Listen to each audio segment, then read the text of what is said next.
Panther Pod is a podcast featuring the unique interests and talents of students and staff recorded live at Jordan High School. Panther Pod. Get to know your Panthers. Okay, welcome to another edition of Panther Pod. Today our guest is Omar Guillen. What's up? Hey, Omar. What's up? Omar has been, he's a senior, so he's been at Jordan for 4 years. I had him in my law class as a freshman, and he is also a varsity golfer. He's taken a multitude of AP courses.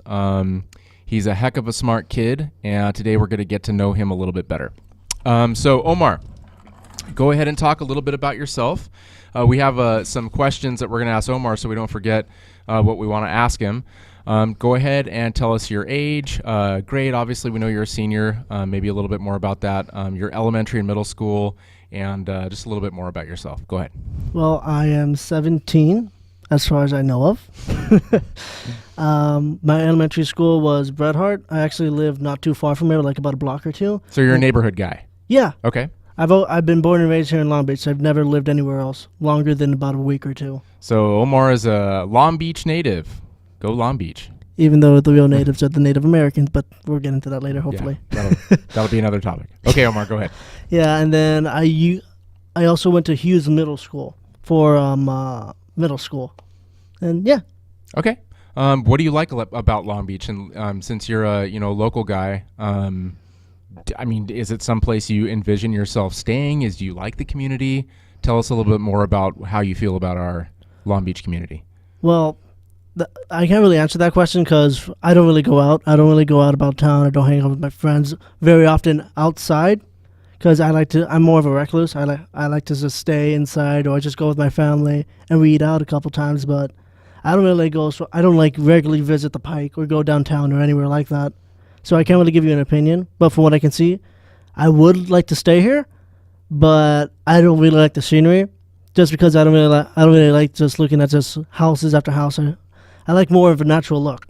Okay, so the suburban environment may be something you decide at some point maybe to change. If you were to change it, what do you think? Like, where would you want to go? Like, are you interested in like mountain setting, European setting, like northern, basically? I want to basically Northern California or Central California, like living near the valley. Okay. Because I always thought it was cool. You live near the mountains, there's trees, everything's nice. There's houses, and it's sort of like suburbia, but it's more enclosed in the environment itself, rather than terraforming it like we did with Long Beach. Because Long Beach is a desert, for those of you who don't know. This is naturally a desert.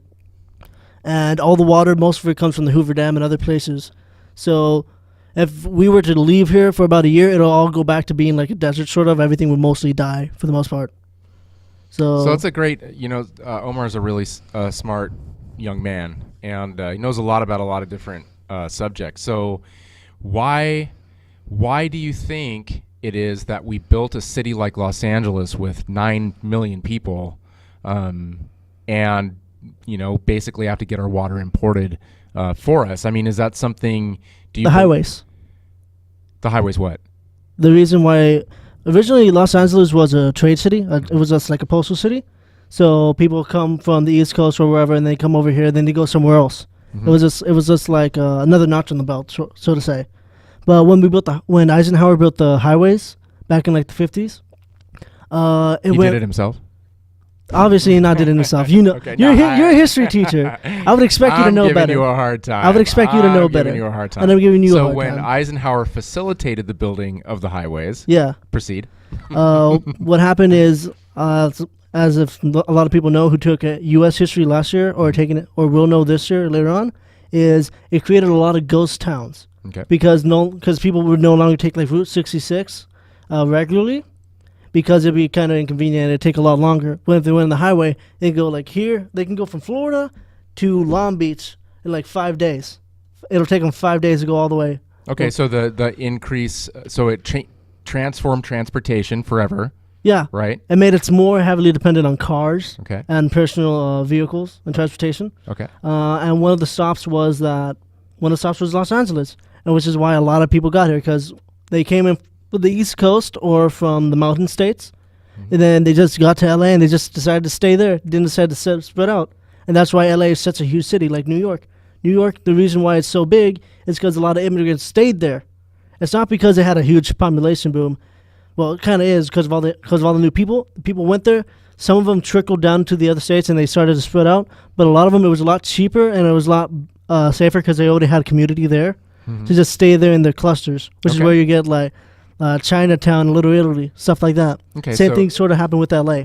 Okay, just a lot later. So we have this situation where Los Angeles has grown, right, because of facilitated by the increase in transportation.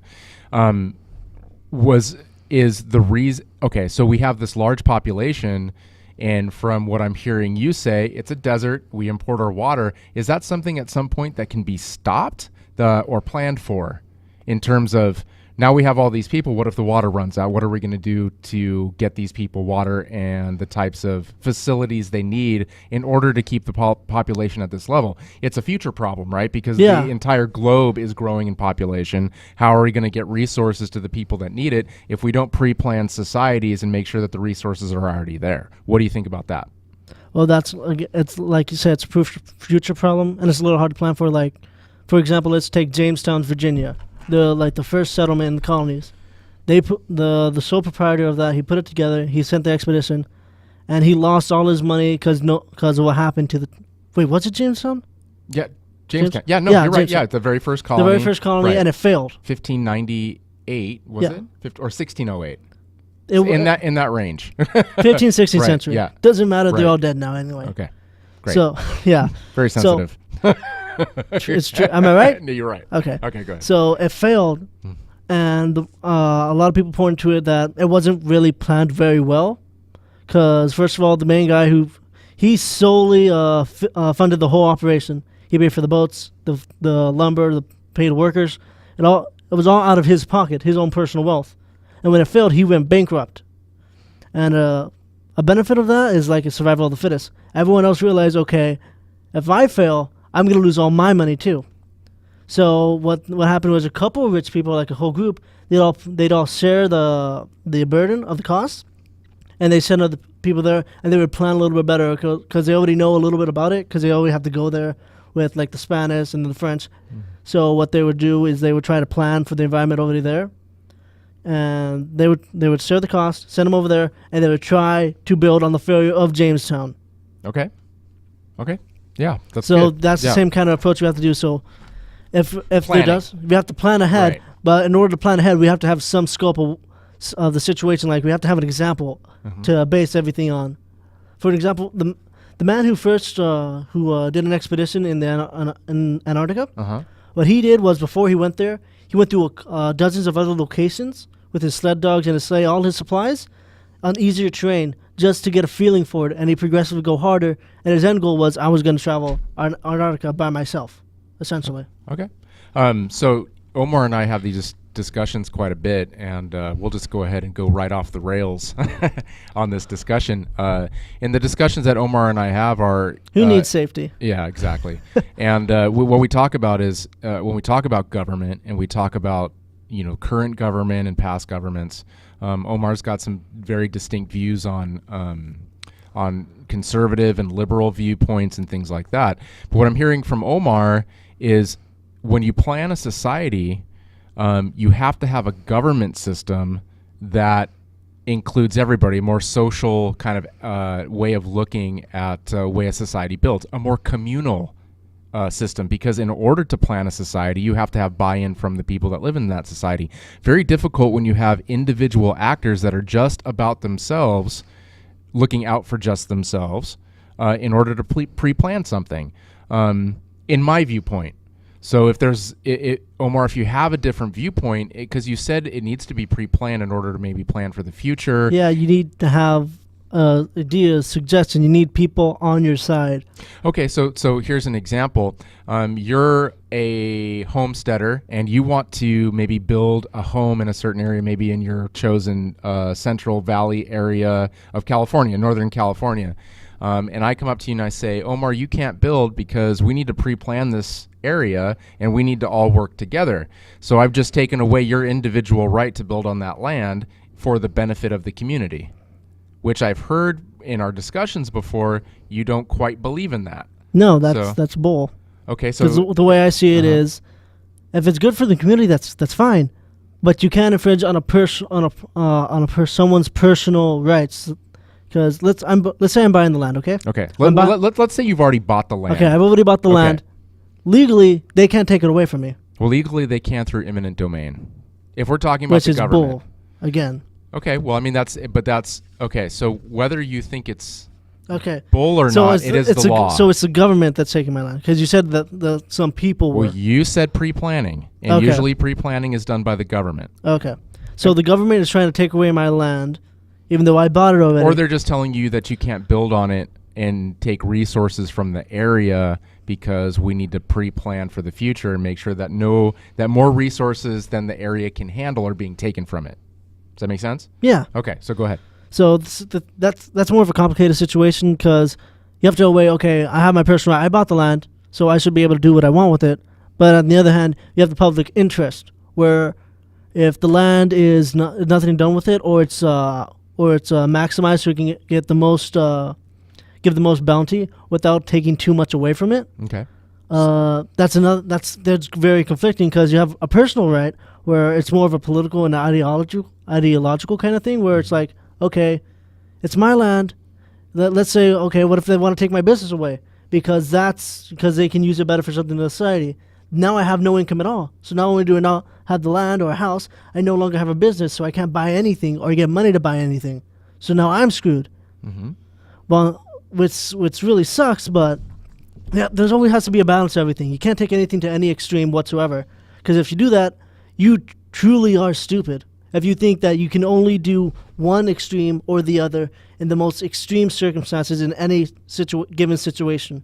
So is adulthood and hoping that everybody in our society goes from the beginning stages of not being educated, they go through school, they graduate hopefully from college, and if they don't, hopefully get into some sort of skill or whatever that they can do to sustain their life.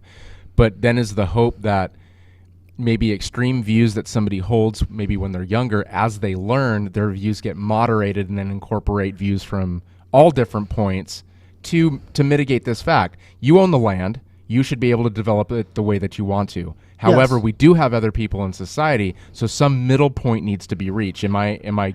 Yeah, like let's say and said, okay, how about I keep half the land, you pay for the other half, and then you get to do whatever you want with it, or we both share the land, we both own it, and then whenever anything has to be done on land, we both consult each other. Okay. So the person, he makes his idea, or he makes his proposition, and he runs it through the government. The government asks the people what they want, and then the people tell the government, and the government tells the guy. Okay. Or the people, they want to do something with the land, they tell the government they want to do this, then they have to consult with the man himself.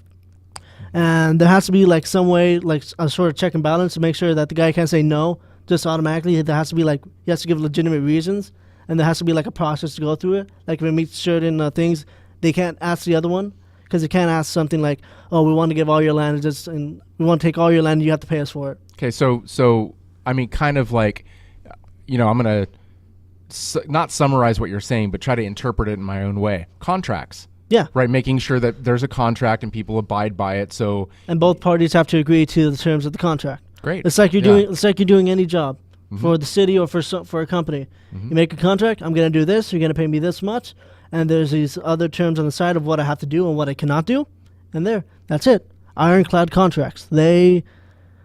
I find them better than most contracts because they're usually tend to be more plain and simple and just straightforward. Like, this is what you do. That's it. You don't have to do anything else. So I'm confident that at the end of this podcast, Omar and I will have solved all the world's problems, and that's just one of them. So contracts and community, these are the things that Omar knows a lot about, and he's got some very passionate opinions about, which are I'm really hopeful, as Omar moves forward and goes to college and things, that he's able to have some sort of career where these great opinions and analyses that he has are able to be shared. I think Omar would, be great in just about anything. I mean, he'd be a great lawyer, he'd be a great politician, he'd be a great, really whatever, because he really uses his mind. Vote for me for president. He really uses his mind and evidence to get to the bottom of problems. And that's, I think, what we all hope for our students. So let's go ahead and we just talked about government. We talked about a lot of things that Omar knows. He's in an SLC. What else SLC are you in? I am in Panther. Okay, so he's in Panther Leap now. Panther. Leap. Panther. Okay. So we can do this all day. Okay. Let's move on. So when Omar came to Jordan, it was Panther. Now it's called Leap. So he is in Panther Leap, and but we just talked about a lot of about government and some of the other stuff. Why Leap? Leap is for education and law enforcement. So tell me what the ideas were behind you joining Leap. Whether you feel like you are like what Leap does represents what you want to do. Just give us some insight about that. Well, though I am part of the LEAP program, I do not take part in any of the actual activities or the classes. Like, for instance, this year one of the years I was supposed to take one of the law class or an education class, because that's what I have to do to graduate from LEAP. Because I'm trying to get an AP diploma, and in order to do that, I need to take AP Research, which I am doing this year. Mm-hmm. They said that I do no longer have to take that class if I'm trying to go for my AP diploma. Okay, so you were able to substitute this AP direction that you're going to go into and not have to fulfill the Leap/Panther requirement. Yeah, because I have nothing against education or law enforcement, because I have a great respect for them. Mm-hmm. Like for you and for Mr. Santo and my other teachers, it takes a lot to teach kids like me or people or other kids who just don't care. And do that every day for like about 200 days a year. Mm-hmm. It takes a lot to do that. And I go like, you know what? I don't like this. Screw it. Screw these kids. It takes a lot to do that. Well, and that's my own personal opinion. Mm-hmm. Well, I mean, we do go into this profession for a reason. And I think part of that reason is maybe I don't know whether we have more patience than other people, but we know how to use the patience we have. And I would not characterize Omar as somebody who doesn't care at all. Omar he'll say sometimes that he doesn't care about something, but there's a deeper level of analysis and care that Omar has, which has set him aside from a lot of other students that I've met. He's way, way far down the road in terms of being prepared for the world after you graduate. Like you've said before, I'm the only kid you've met who's smart and reflective about his smartness. Yes, and he's not afraid to challenge opinions, whether they're coming from a teacher or another student, if they're right or wrong. Yeah, it's one thing. I've known Omar for a long time. I know his parents. I know his family, and I know his values at this point. I don't think I've ever had a student before who really does not care about what other people think. And I can't stress the value of that enough. Now, a lot of us are sometimes it is good to care about what other people think a little bit. But in Omar's case, I know that he cares a little bit, but really it doesn't reflect his decision making. Somebody can give him an opinion, but he's always going to come back to what he feels is the most important. It's a very independent way of approaching life. And as a young person, how do you even do that? Because so many young people are susceptible to influence, whether it's music, whether it's peer pressure or whatever. Social media, yeah. And you've really avoided that. You've come to me and you said, hey, Mr. Carroll, I like this music. It's not mainstream music. It could be the Beach Boys like we talked about before. Movies. You watch old movies. You watch new movies. When it comes to Omar, you're really kind of like I'm a hodgepodge. Yeah, but a solo actor. You go with what you feel and believe. So how does that happen? How do you avoid all that pressure? Well, how I was raised was my dad always has taught me to be independent, and if I believe in something, you believe in it. If you feel like it's no longer something you believe in, then you shouldn't believe in it anymore. It's all because my main thing is my focus is I love to think about everything logically. So let's say I want a chair. Okay, let's just say I want a chair, and there's a red chair and a blue chair. The blue chair is $20. The blue chair is $100. The red chair is $110. Logically, you say like, well, I just need a chair, and it's blue, but I prefer red, but it's cheaper. I go like, well, yeah, it's blue, but I like red better, so I'm gonna get red because that's what I want. If it's cheaper, that doesn't matter because if I really want it, then I'll go for it. Because the thing I like to do is I don't like to have regrets. Obviously, I'm going to have regrets. Everyone has regrets. But I don't want to regret wanting something. The only thing I want to regret is what happens afterwards. Because if I had a chance to go back in my life, I'd do a lot of things different. I won't regret having done them. I would regret what they did, what I did. I would regret what effect they had. Okay. That's all I would affect. So let's say there's a fight going on. I get involved, try and break it up. Then I get exposed. And then someone like gets a broken nose, and then all this stuff happens. I will not regret getting in that fight if it's for a valid reason.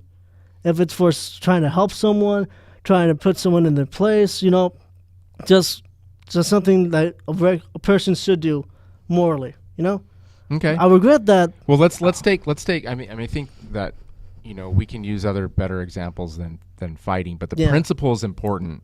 Standing up for what you believe in. We've got a little friend joining us on stage here. Kill you. So I think the most important thing is the values, right? The values of standing up for people who can't maybe stand up for themselves and having a strong moral grounding, right? Yeah. Making decisions based on your own morality and not being constantly influenced by other people's morality or what they think is best for you. I think a big part of why I don't care is because I don't have... Okay, for all of you who don't know, this is my phone. Those of you phone. listening, he's got an old... I think flip. Is that a flip? Not a flip. Not. It's a text phone. Okay. It is the younger brother of the flip, but still quite old. Okay. Yeah. But the reason this is important is because I cannot access any social media. I can't access Facebook, Twitter, anything like that. I can't see what other people are doing, what's trending or whatever. And honestly, I don't really care because other people think it's cool. What of it? I don't think it's cool, so I just ignore it. That's how I've been. Okay, I get it. So I guess my question, I got a couple of questions because I think this is a pretty valid, way to go in this discussion. And that is, if you had access to a smartphone with access to all that social media, would that have changed things for you? Would you have accessed it if you had access to so you have the phone in your pocket. Let's say you're a freshman. Let's go ahead and rewind the clock. You're a freshman. Instead of having that old flip phone with no access, all of a sudden you have this all-access phone in your pocket. Does that change Omar Guillen? No, it wouldn't change it, because if I had a smartphone, all I would have on it would be games, because that's what I like. What I like has been established since I was in kindergarten, basically, since I was in elementary school, very young. So it would have never really mattered because I would have liked the same stuff. It might have changed me a little bit, it may have been a little bit more receptive or a little more empathetic toward other people and their opinions, whether they're right or wrong. But overall, I think I would be essentially the same, just with a better phone. Okay. Yeah, no, that's legitimate. So the other part of that is so not having access to that stuff, the social media stuff. Yeah. Obviously has informed who you are, and a lot of people who are on social media, especially kids, are very susceptible to peer pressure. We know the damage that can be done with bullying online and things like that. Those are just realities of social media for people who don't have maybe the inner strength that you do to not really listen to those people. Because I've seen you, it doesn't matter whether Omar's on social media or not. If somebody has something to say about him, he doesn't really care. Right? And I'll probably say something worse about you. Well, we're trying to get him off of that habit. Trying. Emphasis on trying. But I think the important thing is you read a lot. You're a great writer. You have the time to do some of the other activities. Do you think that some of the social media occupies so much of the time of some of your fellow classmates that they don't have time to develop their intellectual curiosity like you did? I think the main difference is that I can't really speak for other people because I'm not other people. I'm just me. So I can only speak from my perspective. Mm-hmm. I can try and empathize with their perspective, but I can never truly know what their perspective is until I've seen something similar to it or I've gone through the same things. But the way I see it is that I've always grounded myself in reality. So I've always this is what's happening, this is what's real. Doesn't mean I like it. I hate a lot of stuff in this world. I like a lot of problems because I feel like they're stupid problems. They shouldn't even be problems anymore because of all the technology and the advances in politics and human relations. So I feel mad because there shouldn't even be problems. But I have to also realize that, well, there's also people running these corporations, running governments, and we're not machines, so we're a lot more fallible than a smartphone, because a smartphone will only break if you put malware into it, put buggy or sketchy stuff. It'll break then, or it'll crash or whatever. A person is similar, but they're a lot more easier to get into, because humans have been talking to humans for thousands and thousands of years. Well, people have only had smartphones for like 10 years 10 now? years about 10 years now. Mm-hmm. So it's a lot more easier, though it's also as easy just to do on a smartphone, like over online, like saying you suck or you're gay or going through all these negative comments about a person's character. Mm-hmm. It's been a lot more effective in real life, because over the years we've been able to do like the racism, sexism, just because you're Jewish or you're Christian, we persecuted them, and we've gone through this, but we've done it on a more personal level, because now people, they have their identities on their phones. Their identity is online, which I think is a big part of why their influence about what happens on social media and Facebook is because they no longer see themselves just who they are in real life. They see who they are online. Okay, so whatever almost like an avatar kind of thing? So I would go to say that some people take it to the extreme where it's a part of their actual personality is online. All right. Like for me, it's just an avatar. It's just something that's there to take my place online. That's what it's for me. Some people, it's actually part of them, or it is them, or more so than they are in the real world. So that's why I think the kids are a lot more susceptible to that, because if they get it at an earlier age, they tend to be focused more on what's happening around them and around the world, what people are saying about them, than what's going on them, like right there, like your friend who's going through depression, but you don't know about it because you're too busy looking at your phone, laughing at some dumb jokes or some weird tweets. So it can be a couple of things. One is maybe the online persona is almost like a digital simulation of yourself. It's not really you. It's just a simulation of you. But then you start tying that into your actual personality. Yeah, because I made a Facebook account 2 years ago. I have not touched it since because I don't have anything. The reason I even made it in the first place was because I thought I could play games on it, but I can't.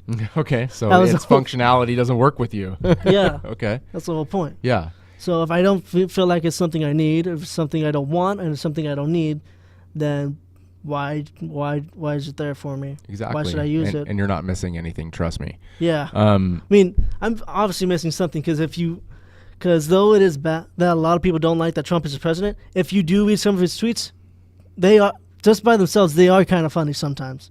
Sometimes it's just hilarious at how stupid he can be. Just like any actor, just like any celebrity, just they say something stupid that's funny. It's like, but that's all it is for me. It has nothing to do with how serious it is. Mm-hmm. It has to do just with the comedic effect for it. That's all. Okay. I really don't want to get into Trump. I know we can go down kind of a black hole with that, but that we can actually save that for maybe a little bit later on, maybe on a follow-up interview. But I do want to kind of move on. As you guys can probably already tell, Omar is a really intelligent young guy, and I think it's good to understand where he comes from and how he developed to where he is now. And I think the lack of social media has a lot to do with that. But it's really, I think, empowering for those of you that are listening, that if you're not susceptible to those types of things, if you can shield yourself from some of the personal issues that arise by using social media constantly and not being constantly glued to this little simulation of yourself, and you actually experience life, good things can happen. And here's something that I always found kind of funny, Omar, is it seems like there's a whole generation of people that don't experience things through their own two eyes. They always have to have the filter of the phone. So you see some people at maybe a championship basketball game or the Super Bowl, or their kids in a play at school, and their phone's right in front of their face. It's like, wait a minute, if you just drop the phone, that's in HD with your own eyes. You don't have to have a phone there. Unless you need glasses, you don't have them then. Yeah, unless you need glasses. But, the reality is right there. You don't need this interpretation of reality between you and the event that's happening. I think a lot of things is what that has to do with is people want to keep the memory, because If you just have a memory in your head, it's nice to have it that you saw it with your own 2 eyes, but it doesn't last. Because as you get older, your memories start to fuzz together, or you don't remember it correctly. You can be sure that you remember it the exact way, but there's always going to be something that's a little bit off or a little bit wrong to you, and you always have this gnawing feeling like it didn't happen that way. And so everyone wants to take like a picture or a photo or just video to see like, okay, this is what happened. I want to remember this forever. And so my personal view of that is that's a good thing. I think that's a good thing. I think that in the but people have taken that to a new extreme where instead of wanting to experience, they just take video of it, but they never see it again. Right. Of things they would never ever care about. Exactly. They take video of it, and it just blows up because they took a video of it, so they feel like, oh, this must have been important. Someone took the time to take a video, but it's really not, because most people don't know what is important and what is not. That's a great way to look at it. I think that I think that that's a really good way to look at it, and I think that ultimately, as somebody who's a lot older than you, I used to believe like all these memories need to be saved. And I'm like, no, I want to rely on my memory, even if it's fuzzy. I don't need all these pictures. I don't need to take a vacation with my wife and take a picture of everything. I want to come back and remember it and have a discussion on what we think we remember. Yeah. Right. Yeah. So it almost becomes a story that way. It becomes a story about a story. Right. Those are some of the most interesting ones because they're the most interesting ones because you have like the core parts of it, right? But what like happened in between or like the little details, you guys argue about that. Or embellish. Yeah. Yeah, because I always hear my mom and my dad. Sometimes they tell stories about when they were younger because they used to go to Wilson because they were both from Mexico, but they've been living here since they were like 17, and they've been married here. They basically lived here their entire lives now. Okay. So they lived more in Long Beach than anywhere else in the world. So it's home. It's our home. Yeah. This is our home. This is where we're born and raised. This is where we're gonna die. Okay. Awesome. And so once again, Omar's a local guy, about as local as you can get. Local Long Beach, we love it. So let's go ahead and move things along. How many AP classes do you have right now? I have taken 4 AP classes, and this year I am also taking 4. So you have 4 previously, 1 when you were in 10th grade. 3 last year and 4 I am taking this year. Okay, so Omar has a pretty heavy load of AP classes. How have you done on the tests? For the AP World History, I passed that one, and for U.S. History, I did not pass the AP Literature or the seminar test, but that has to do with more personal reasons than my actual ability. Because what happened with the seminar test, I just did not take it seriously enough. Because how it works for a seminar, you go through the whole year, and then for the second semester, you have to make like a 1,000-word essay. You have to do a presentation on it, and that's basically your grade for that's your final grade in the class, and that's what your grade is to get what you get on the AP exam. That is the AP exam. Plus, like 15% of it is like 2 essays you have to do on AP test day, but those are like nothing. The problem what I did is I didn't take it seriously enough. Like I can just get by on the presentation and the 2 little essays alone, and I did not finish the major 1,000-word essay that I had to do the report. Basically, I just didn't do it. And then for the AP Literature one, I went in, I did the multiple choice, I did that pretty well. But when I got to the essay portion, I got too cocky, because you've read my work. A lot of teachers have. When I do my essays, I do them good, but I got too cocky in this one. It goes like, I can probably half-ass this, and I can probably still get better than most people. Probably a better way to say that, too. Yeah, again. Thanks, Omar. Yeah, but again, I got too cocky, and I got too confident in myself that I slacked to an unprecedented level I had before. Right. And I just bombed it.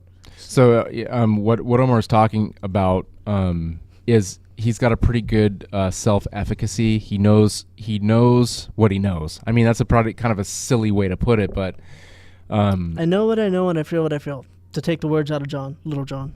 Got it. It's from Ananja. For those of you who don't know, look it up. So he so when he goes into a test like an AP test, I think he has a pretty good idea of whether he's going to pass it or whether he has a good shot to pass it. Based on how prepared he comes into it. I think that if Omar, he knows exactly what he has to do in order to pass an exam. What would you say to somebody who's maybe a little bit scared to take an AP class, but wants to be in a kind of the position that you are, to maybe have a chance at an AP diploma, but they're like, what if I blow up my grades, and what if I fail, what if I don't pass the test? What would you say? Well, to get an AP diploma, first you need to take AP research and AP seminar. You need to pass those classes on the test, and you need to pass 4 AP tests on top of that. So in total, you need to take 6 AP classes and pass 6 AP tests. What I would say to you is go with your gut. Go with what you're strong to. Don't choose a class all because it's AP. If you feel like if you're really good at math, then you take AP classes for math. Or if you're not so good in history, but you have people who will help you for it and help you study, and you are confident in not just your own ability, but your friends and your peers' ability to help you and to get you and elevate to that level, then you take the chance. Because honestly, you can't really fail an AP class if you try. And it may seem kind of like, what's the word I'm looking for? It may feel like I'm talking down to you a little bit. Condescending. Being a bit condescending from the position I'm usually in. But it really is true. If you try hard enough, if you study, if you put in the time, you'll pass the test. Because you get as much as you put in, honestly. You can't get any more. You can't get $1 from putting in a penny. So will a couple of missteps in AP ruin the student's life? No, not at all. And that's the point I'm trying to make, right? Because high school is when you're young. Most of us pass high school by 18 or 19 years old, and then you have the rest of your life to live. So high school does have an important stuff of where you're going to be, it does not define who you are or what you will be. Because there are plenty of people, though they're the exception, they're not the rule, like Bill Gates. He didn't pass high school, he didn't go to college, and he is one of the richest men in the world. But he's the exception. It's still possible, but that doesn't mean it's going to happen. You still want to make sure you have the best tools and the best education you can get. You don't want to put yourself at a disadvantage on purpose. You want to make sure that you have as much tools as you can use, as you can muster, so you can do what you can do, and maybe do what you really want to do in life. So then you don't get stuck working McDonald's for the rest of your life, saying, I don't like where my life is heading. I don't like where my life is. I don't know what to do. I'm trapped. You don't want to end up in that position. You want to end up in a position where maybe you don't make a lot of money, but you're at least happy doing what you're doing. Because honestly, there is no substitution for happiness.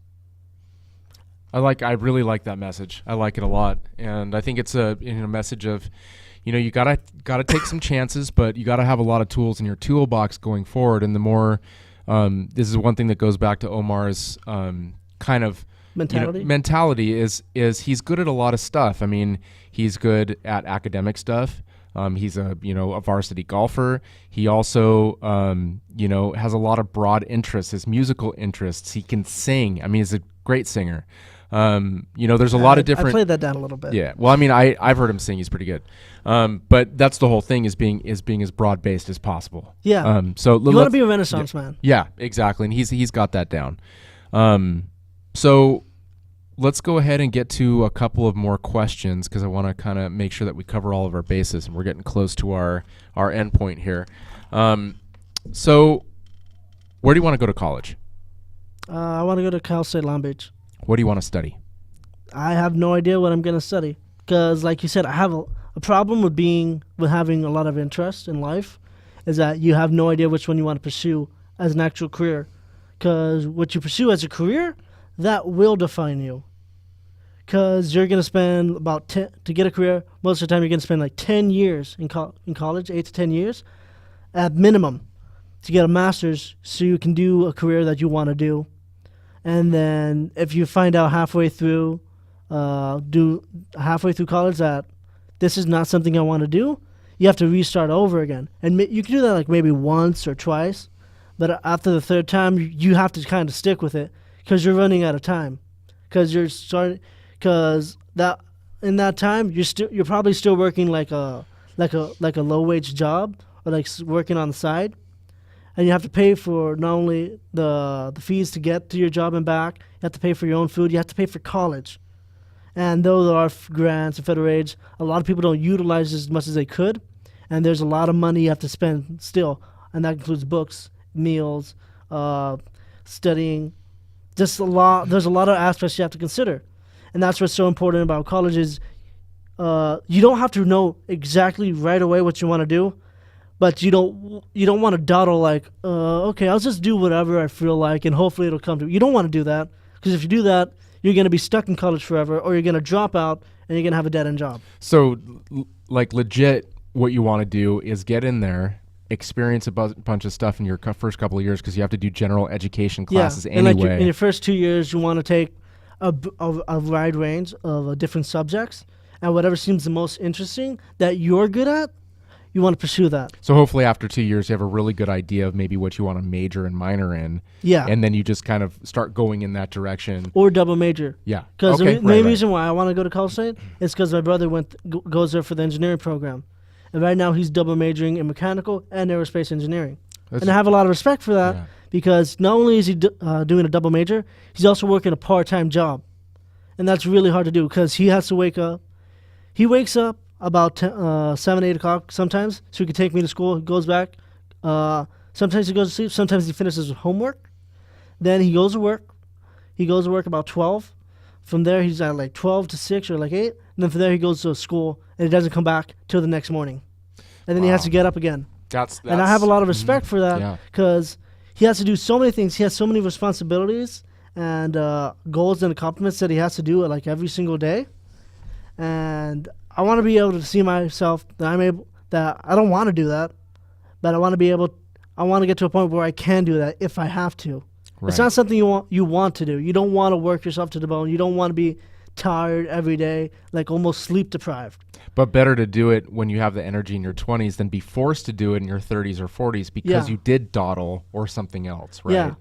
So, yeah, no, I mean, Omar's brother is extremely hardworking. And he's in a field that's going to pay off for him once he graduates, which is really nice. But having to work and go to school it's challenging. Yeah. Like some of you already know. Some of you already have to go to work when you're in high school. Like my friend Aaron, he has to go to work like every other day, and sometimes he comes home late and he starts to do homework. So some of you already know imagine going to school, then having a job, and then having to go back to school sometimes. And you're working these weird hours where sometimes you come home like at 2 in the morning, and sometimes you come like at 6 p.m. And you have to be flexible with your schedule because though you make your schedule in college, you can't choose whatever time you want to have the class because it's all based on the professors. You just have a wider choice variety. But of those choices, you still have to, there's still like certain restrictions you got to do. So some people, they can go at midnight because that's the time they have, and then they just sleep in the morning. Right, and then they go to work their day, and then they just do the cycle, and that's how that works for them. Yep. Yeah, no, you're exactly right, and not that it's gonna be the same for everybody, but when you are young and if you do have to work, it's gonna be really challenging. It's gonna be a situation where you're probably gonna be tired a lot, but the hope is it's better to do it now and to get it out of the way than to postpone it and do it later. Right, and it's an investment in yourself. Yeah. Yeah. Awesome. So let's go. We're going to zip through some of these questions real quick because I do want to get to know a little bit more about Omar personally. What kind of music do you like?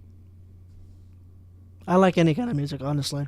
As long as there's as long as there's meaning behind the music, even if it's like just some silly story, I generally like most kinds of music. Like I listen to jazz, I listen to classic rock, I listen to. The only one I don't really listen to is really hip-hop because most of that tends to be like watered down and more commercialized than any other kind. Okay. But there's still good music because you can find good music anywhere. Doesn't matter who's singing it or what they're singing about. If it's good music, it's good music. You can't deny it. I totally agree. And I've heard Omar in many instances listening to a song from the 50s and then a song from the 80s and then a song from the 70s. So he's got a really broad range. Which is cool. Do you have any artists that you like? They could be musical, they could be, fine art, painters, sculptors, actors. Any artists that you respect, or do you find the field of art to be an area where you have trouble respecting people who do those things for a living, or what? It's a weird thing with people who do that for a living because I have a weird disrespect relationship because I respect them that they're going out there, they're going every day to do something that they enjoy, or hopefully they enjoy. they have the courage to do that, even though there's not a lot of promise into it. But at the same time, have a disrespect and a hate for each other. Like you could do something better with your time, because again, there's a low chance of being successful in any artistic field as a job or as a career. It's very low, because you hear all about all these artists that came from low positions, but you don't realize there were thousands upon thousands of others that tried to do the same thing, and it just didn't work out for them. Right. Or they're still slumming it on a lower scale. Okay. And for some people that's enough, but for most people it's not. Right. So that's why I have this weird thing about them where, for the most part, I do respect them, because again, they're doing something they love, and they have the courage to go out and try for it. Okay. But there's also that kind of understanding that the countless numbers of people who had that dream, not to give up on other dreams they may have just because their football career didn't work out, their acting career, their musical career, always have to have something solid to fall back on. Yeah, and most of the time they don't. Exactly. They bank everything on the football career, then they break a leg. They bank everything on the singing career. They can't go. Turns out they can't afford going to singing classes or going to college or afford studio albums and stuff like that. Okay, good. Okay, so we are at the end of our broadcast. We're going to do something new this time. It's going to be something called Fast 5 Questions, and we're going to ask Omar 5 questions, and he has 30 seconds to answer. And they're just some questions that we're going to be able to get answered by Omar that's going to tell us a little bit more about him. Okay, so I'm going to look at the time here, and we are going to start right now. Favorite color? Red. Favorite movie? Rocky. Favorite candy? Butterfinger. Favorite drink? Squirt. Favorite school subject? None. Oh, you got to answer. You got 10 seconds. Got to answer. 5, 4, 3, 2, 1. History. It's history, obviously, because I was his history teacher. Yeah, okay. nothing to do with it. So I would like to, oh, thank you very much. You just so happen to be. Omar is quite an ego booster. That's something that I've gotten to know about him over the years. So I would like to thank Omar Guillen for being our guest on Panther Pod. You're welcome. I did you a service. Please stay tuned next week while we have our ASB president on our Panther Pod. She will be our next guest, and we're going to try to get one other person to join us as well. So this has been Panther Pod. Thank you for joining us, and until next week, thank you, Omar. See you next time. All right, we'll see you next time.